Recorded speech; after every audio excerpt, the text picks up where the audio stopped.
नमस्कार। दोस्तों, आज की वीडियो आपके लिए बहुत ही कमाल की बनने जा रही है। तो अगर आप बिना देर किए इस वीडियो को प्रॉपर देखेंगे, मैं आपको बताने जा रहा हूं कि मैं बोल रहा हूं मिस्टर हीरो वीजा हेल्प। अगर किसी वीजे की रिगार्डिंग आपको हेल्प चाहिए तो आप कमेंट करें, सब्सक्राइब करें, ताकि अगर मैं अपनी जानकारी आपके साथ साझी कर सकता हूं तो ये वीडियो आपके लिए बहुत अच्छी बनने जा रही है। तो सबसे पहले हम बात करेंगे टूरिस्ट वीजा। टूरिस्ट वीजा काफी कंट्रियों में किया जाता है, लेकिन मैंने अभी अभी ऐसे रिजल्ट लिए हैं जो इस कंट्री के। तो अगर आप अप्लाई करना चाहते हैं ऑनलाइन वीजा, तो चलिए जल्दी से हम आपको बताने जा रहे हैं यूके के बारे में। यूके के ऐसे रिजल्ट आ रहे हैं कि अगर ये टाइम जो अगर आप पहले 25 से पहले अगर आप अप्लाई करना चाहते हैं तो ये टाइम आपके लिए बहुत कमाल का होगा। अगर आपके पास अच्छे डॉक्यूमेंट है, ट्रैवल हिस्ट्री अच्छी है, तो आप इसे अप्लाई करें। आपका वीजा 100 नहीं 150% आपका आएगा। लेकिन कैसे अप्लाई करना है ऑनलाइन, मैं आपको बताने जा रहा हूँ। तो चलिए चलते हैं स्क्रीन पर। ठीक है जी, नमस्कार, शुरू करते हैं।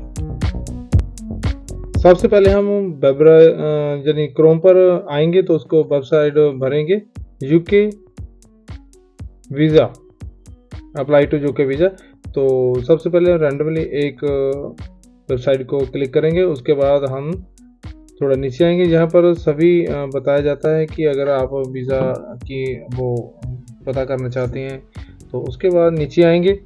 नीचे आने के बाद हम रेडी टू अप्लाई यानी apply for a UK visa, इसको क्लिक करेंगे। क्लिक करने के बाद फिर हम देखेंगे नीचे you are need UK visa, check if you need UK visa, start now, यानी कि स्टार्ट नाउ पर आएंगे। इसको क्लिक करेंगे। क्लिक करने के बाद नीचे दिखेंगे व्हाट यू आर नेशनलिटी, यानी कि आप किस कंट्री के रहने वाले हैं। तो इंडिया को सिलेक्ट करेंगे। अगर आप किसी और पर्पज़ से आ रहे हैं या आप टूरिस्ट पर आ रहे हैं, अगर आप टूरिस्ट पर इसको कंटिन्यू करेंगे तो मुझे लगता है कि आगे नेक्स्ट स्टेप पर कंटिन्यू करेंगे। अगर आपकी फैमिली को कोई पर्पज़ है यहाँ पर रहता है तो यस कीजिए। अगर आपका फैमिली का कोई मेम्बर नहीं है तो यहाँ पर नो। इस पर आप निर्भर करता है कि आपकी ये एप्लीकेशन टूरिस्ट की स्टार्ट होगी। स्टैंडर्ड वीज़ा आपकी ये एप्लीकेशन है। अब स्टार्ट करते हैं वीज़े को। तो विजिट योर स्टैंडर्ड वीज़ा। अब आपकी सभी जो फाइल है आगे शुरू हो जाएगी एप्लीकेशन। तो अगर आप किस 12 मंथ का 6 मंथ का लेना चाहते हैं तो आप सेलेक्ट करेंगे। अगर आपको 6 मंथ का, देखिए अगर टूरिस्ट पर जाना चाहते हैं तो आप अपना एक स्टैंडर्ड वीज़ा यानी कि 6 मंथ का आप अप्लाई करें सबसे पहले। तो चलिए नेक्स्ट स्टार्ट करते हैं apply and the UK visa. तो सिलेक्ट योर लैंग्वेज आप कोई भी कर सकते हैं, लेकिन ऐसा नहीं है कि आप इंग्लिश में ही करें। यहाँ पर लिखेंगे आप सिलेक्ट कंट्री। अगर कंट्री आपकी है इंडिया तो इंडिया, अगर अदर के हैं तो अदर लिखें। तो इसके बाद लिखेंगे, जब आपने इंडिया सेलेक्ट कर लिया तो अगर आप इंडिया के रहते हैं तो कहीं आप VFS को सिलेक्ट कर सकते हैं। तो यहाँ पर सेलेक्ट करने के बाद हम आगे सेलेक्ट करेंगे। कंटिन्यू करने के बाद अप्लाई फॉर टू वीज़ा। अगर आप इस पर आपका डिपेंड करता है कि सबसे पहले आपका रजिस्टर ईमेल लेंगे। जब आपको यहाँ पर अपना कोई भी रैंडमली अपना एक जीमेल भर सकते हैं। तो इसके लिए क्या होता है कि अगर आप अपना जीमेल भरेंगे तो आपका आप कोई भी पासवर्ड रख सकते हैं, ताकि आपको अगर आपने दोबारा एडिट करना होगा तो आप अपनी इस एप्लीकेशन को एडिट कर सकते हैं। ये एडिशनल आपकी आईडी मांगेंगे, तो आपको अगर और भी आईडी है तो आप अपनी और भी आईडी दे सकते हैं। मगर जब आपका एक टेलीफोन नंबर भी मांगेंगे, मोबाइल नंबर, तो अगर आपको लगता है कि आपके पास एक ही नंबर है तो आप इसको सेलेक्ट करेंगे। अनदर टेलीफोन नंबर, अगर आपके पास और कोई नंबर है तो ठीक है। अगर नो कर देंगे तो स्टार्ट आगे next step connected by telephone number. हाँ, अगर आप बताएंगे कि टेलीफोन से या SMS से कोई भी कॉल, मतलब जो भी आपको अच्छा लगता है वो सेलेक्ट करें और कंटिन्यू करें। Save and continue. Your name, आपका जो पासपोर्ट ऊपर जो भी नाम लिखा होता है, जैसे कि आपके सरनाम है तो वो लिखें, वरना अगर आपका जैसे भी पासपोर्ट पर नाम लिखा होता है नेम, तो आप इसको आप लिखें। और गिव नाउ फैमिली नेम, अगर आपको कोई फैमिली नेम है अगर पासपोर्ट में लिखा हुआ है तो वो भी लिख सकते हैं, वरना आप सेव एंड कंटिन्यू करेंगे। उसके बाद एनी अदर नेम, अगर आपका कोई और नाम है तो वो भी आप सेलेक्ट कर सकते हैं। अगर आप इसके बाद आपका सेक्स जेंडर, यानी कि आप फीमेल हैं या मेल हैं, तो आपका अब आपके पास आपका एड्रेस जो भी जैसा आपके पासपोर्ट में लिखा होता है वो आप भर सकते हैं। इंडिया के रहने वाले हैं, जो बाहर के बन के about property, about this property, आप इस प्रॉपर्टी में कितनी देर से रह रहे हैं आप वो भी लिखेंगे और सेव एंड कंटिन्यू करेंगे। योर पासपोर्ट नंबर, अगर आपका पासपोर्ट नंबर आप इसमें भरेंगे, जब आपका पासपोर्ट कहाँ बना है, इंडिया में बना है, दिल्ली में, चंडीगढ़ में, अगर इंडिया सेलेक्ट किया था उसकी एक्सपायरी डेट और इशू डेट इसमें भरेंगे और सेव एंड कंटिन्यू करेंगे। कितनी देर वैलिड है वो भी भरना है। और आइडेंटिटी, योर आइडेंटिटी कार्ड, आपका जो नेशनलिटी है, जो अपना आधार कार्ड का नंबर है वो भरेंगे आप। उसके बाद नीचे कहाँ इशू हुआ है वहाँ उसका भरेंगे और उसके बाद जितनी भी उसकी एक्सपायरी डेट है जो भी है सेव एंड कंटिन्यू करेंगे। उसके नेशनलिटी कंट्री, अगर आप कहीं किसी भी कंट्री में, मतलब इंडिया में कहीं आपका जन्म हुआ है, वहाँ दिल्ली में जैसे पंजाब में या कहीं भी आप भर सकते हैं। तो अदर नेशनलिटी, अगर आपकी अदर नेशनलिटी है तो यस करेंगे, वरना नो करेंगे।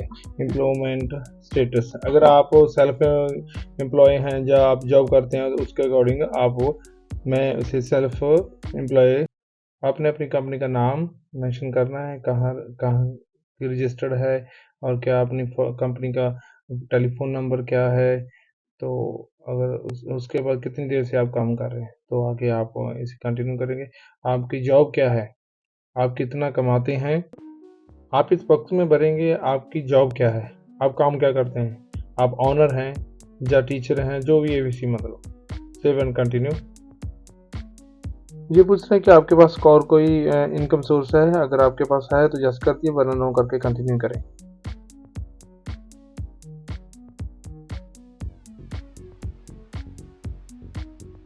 यहाँ पर पूछा जा रहा है कि आप अगर यूके आ रहे हैं तो आप कितना स्पेंड करेंगे। अगर आपने सैलरी जितनी दिखाई है उसके हिसाब से बड़ा सोच समझ कर आप इसको भरना है। अगर आप मैंने इसमें भरा है लगभग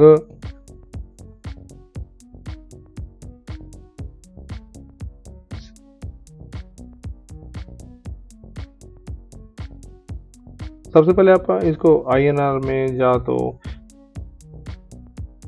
आईएनआर में आप इसे सिलेक्ट कर सकते हैं।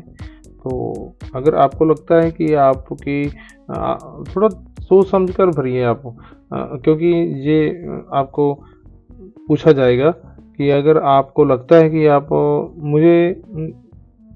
मैं रैंडमली भर सकता हूँ 75,000 यानी कि 75,000 रुपया। अगर आपको लगता है तो यहाँ पर सेव एंड कंटिन्यू। अगर आप सेल्फ एम्प्लॉय हैं, आप अपना खर्चा ध्यान से भरिए यहाँ पर और सेव एंड कंटिन्यू करेंगे।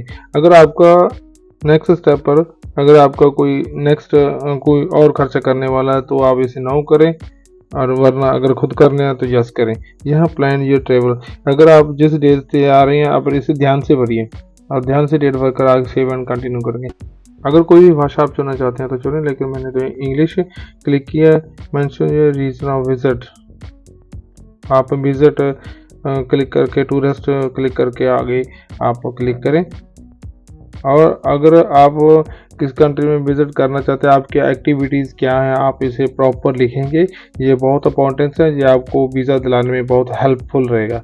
आप सेव एंड कंटिन्यू करेंगे और आप देखिए कि अगर आप इसमें सही लिखेंगे तो आपका वीज़ा 99% आएगा। अगर आप पर कोई डिपेंडेंट है, अगर नहीं है तो आप नो करेंगे, वरना जस्ट करेंगे। मैंने नो किया है तो मैं सेव एंड कंटिन्यू करूँगा। और उसके बाद आप अपनी माता पिता की जो डेट ऑफ बर्थ है, नाम और सब कुछ फिल करेंगे और सेव एंड कंटिन्यू करेंगे।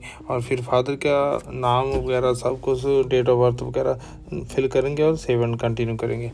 उसके बाद family why you love UK, अगर आपकी फैमिली यूके में रहती है तो उसकी डिटेल देंगे, अगर नहीं है तो नो करके आप इसे सेव एंड कंटिन्यू करेंगे।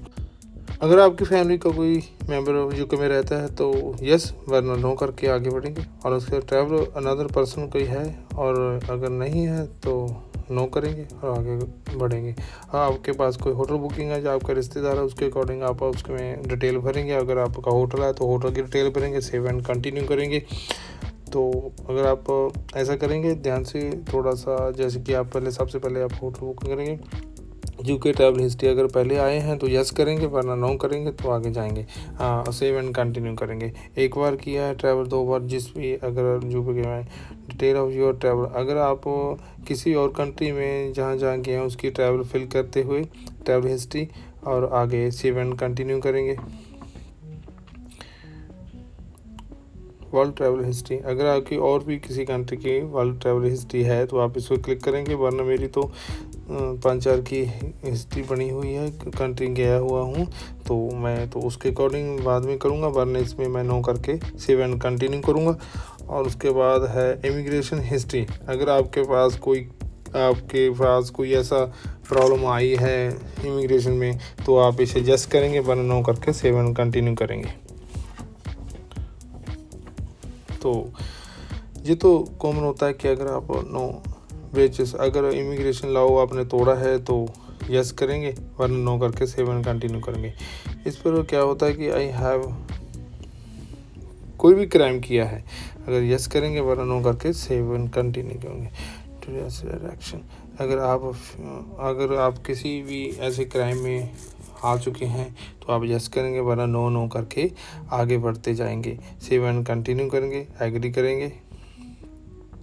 उसके बाद भी आप सेव एंड कंटिन्यू करेंगे, क्योंकि ये ऐसे पॉइंट हैं जो आप इन्वॉल्व हो ही नहीं सकते।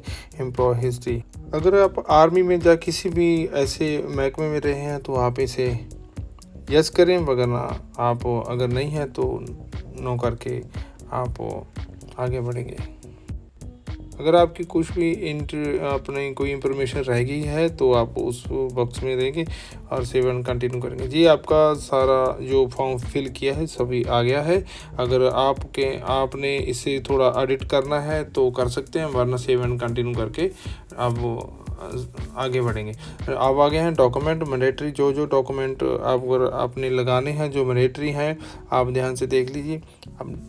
और वो मैं आपको बता रहा हूँ, जैसे जो कि visa application, valid passport, two recent photo और 6 मंथ बैंक स्टेटमेंट है जी, pay slip, cover letter, flight and hotel booking वगैरह, जो भी डॉक्यूमेंट चाहिए आप इसे तैयार करें और भरें और आप अपनी तैयारी रखें। जब आप ऐसा आप ध्यान रखेंगे तो मुझे लगता है कि आपका वीज़ा 100-150% आएगा। अब इसे सेव एंड कंटिन्यू करेंगे। कंटिन्यू करने के बाद विजिटर कंडीशन, जेपन वो है, अगर आप यूके में कोई भी वर्क करता जा और किसी मतलब ये बताया जाता है, अगर आप ऐसा नहीं करेंगे तो इसे सेव एंड कंटिन्यू करते हुए आगे बढ़ेंगे। ये भी वही है कि अगर आपने 18 से ऊपर है, नीचे हैं, तो मैं 18 से ऊपर हूँ, जैसे मैं आई एम एप्लीकेंट, मतलब इसे सेव एंड कंटिन्यू करूँगा। और उसके बाद